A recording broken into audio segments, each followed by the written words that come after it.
Hi guys! Welcome to my YouTube channel po. Ang pag-uusapan po natin ngayon ay tungkol po sa maagang release ng January 2025 monthly pension po natin.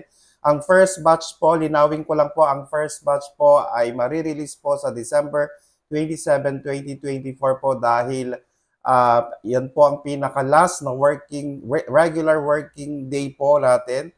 Kasi nga po ang January 1 po natin ay holiday po, ang 28, 29 po ay weekends at ang 30 at 31 po ay mga holidays po. Kaya mamumove po siya ng December 27, 2024 po. At ang ating second batch po, i-clarify ko lang po, January 16, 2025 po. Kay January 16, 2025 po, i-credit po ni SSS ang lahat po ng monthly pensions para sa second batch. Ayan po. Okay?